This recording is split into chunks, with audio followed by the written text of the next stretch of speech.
No campaign of the Second World War has aroused more controversy or caused as much feeling as the all-out bombing offensive against Hitler's Third Reich.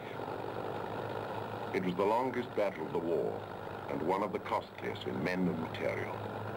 No one can say with certainty who won. Those who took part will never forget it, and hindsight cannot change what was considered to be the best expedient at the time. The final defeat of Germany was the result of overwhelming military power, but it was power against a German homeland, blockaded, surrounded, and stretched to the limit of its resources, as well as bombed. Each circumstance played its part. This is the story of the bombing and of the great air war that grew out of it.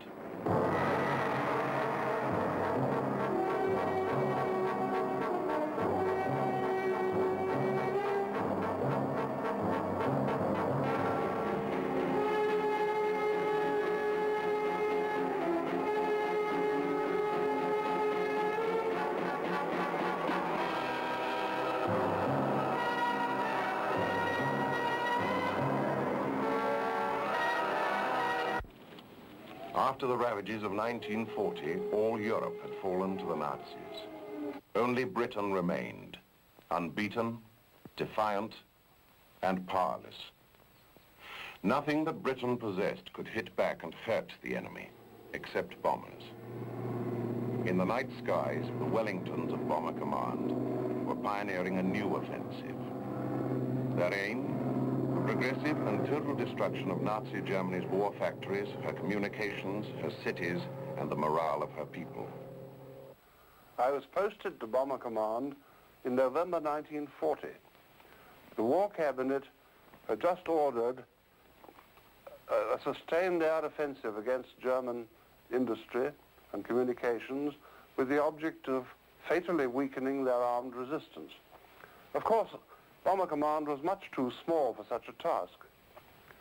Fighter Command had just shown that air defenses could defeat a relatively larger force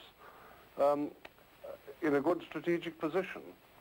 And we were expected, with our small force, to succeed against the massive German air defenses. But we all felt that it was a terrific challenge, and we were in good heart.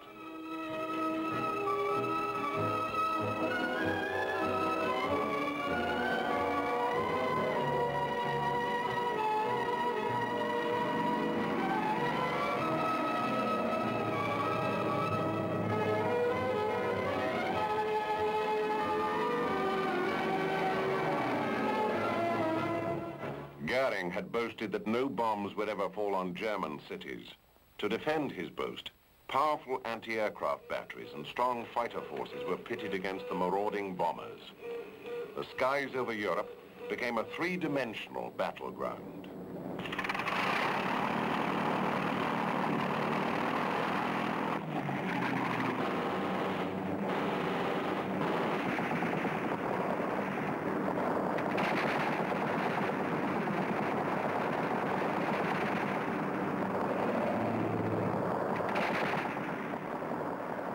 German defenses were kept in constant action against the fighter sweeps and medium bomber raids which nibbled at targets of opportunity in occupied Europe.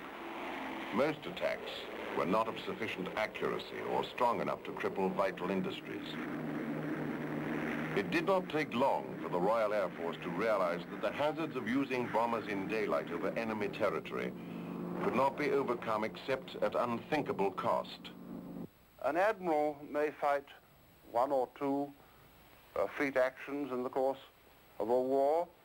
A general may fight 3 or 4 pitched battles in the course of a campaign.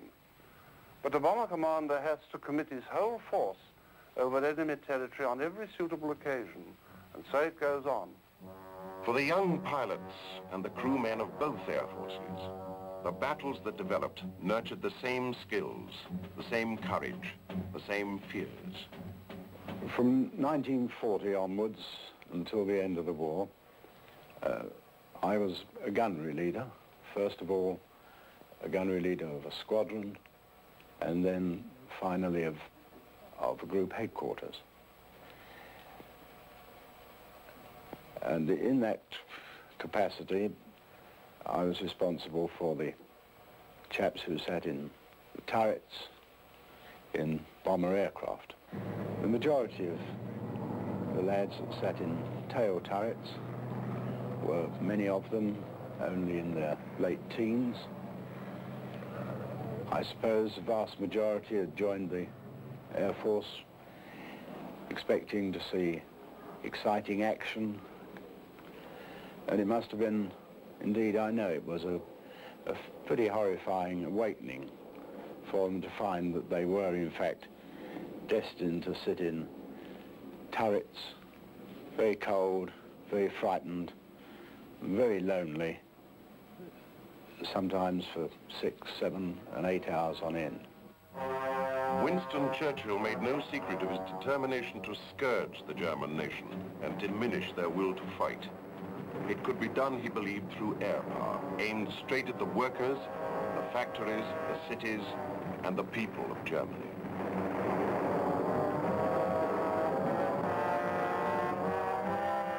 The Luftwaffe had left only 2 fighter groups to defend the Channel Coast and the Low Countries. These 200 aircraft were all that Germany could spare. Equipped with the latest mark of Messerschmitt and the formidable new Focke-Wulf fighter, they could claim victory ratios of 3 to 1. It was a hard school. A fighter pilot either became a veteran with a growing score of victories, or he fell after his first few flights. Some of the aces rose high. At the age of 30, one of those pilots became a general and the head of the German fighter defense arm. Adolf Galland was given an insoluble problem. Germany was in war from the Northern Cape to Africa. By spreading up your forces like this, you cannot concentrate your defense force what really was needed. We were spread up and we had to defend and to attack and to be the defense in the air or the attack in the air on a radius which we could really not cover at this time.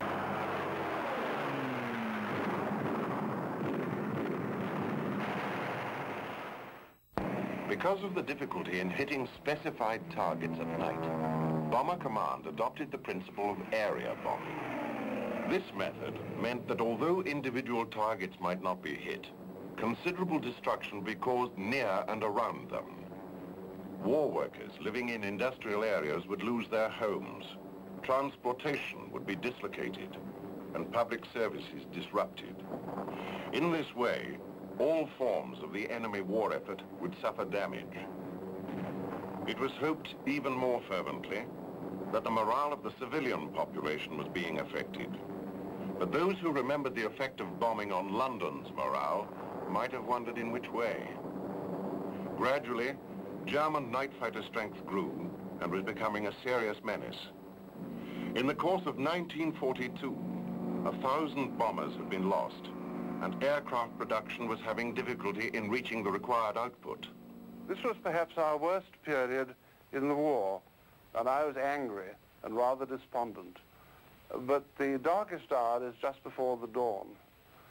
A few weeks later, Sir Arthur Harris arrived to take command.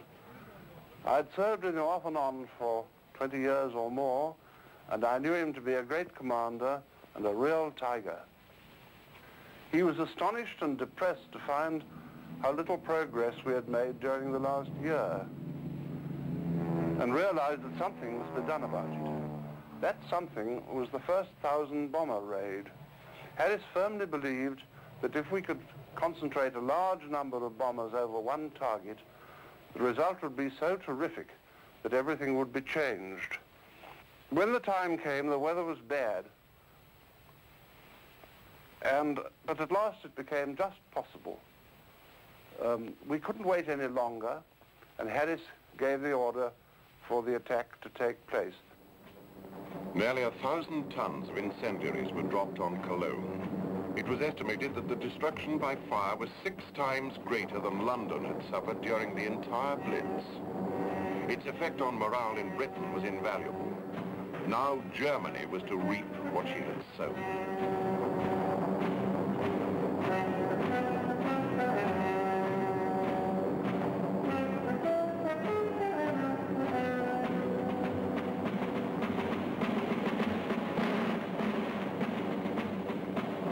One of the odd feelings was that feeling of loneliness, funnily enough, although one was part of probably anything up to 700, 800 or even 1,000 bombers, you felt that you were just the one aircraft that all the defences were concentrated on. I often felt that if God had turned on the sun in the middle of a mass raid at night, I should think that practically every aircrew would have bailed out. I shall never forget that night. Probably the most anxious of my whole life. If the attack failed, the War Office and Admiralty would have had their way.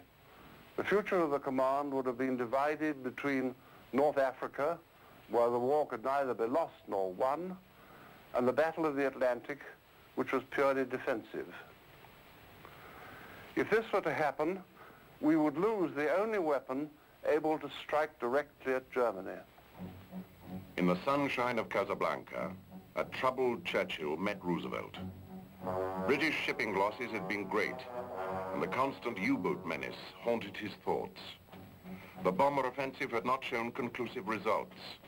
German morale still withstood the calamities that were beginning to assail the Reich.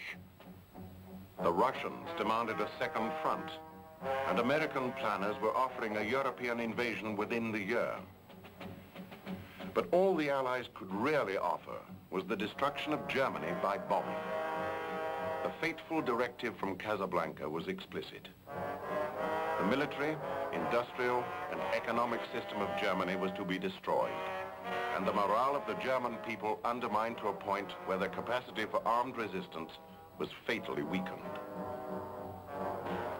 The Casablanca directive was interpreted by the chiefs of the Allied air forces to conform to their own favored method of operation.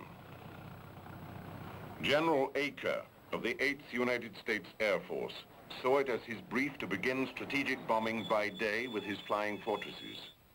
For a year, the American Air Force had been building up its strength in Britain and training its crews in the conditions of the European theater of war. Conditions far different from those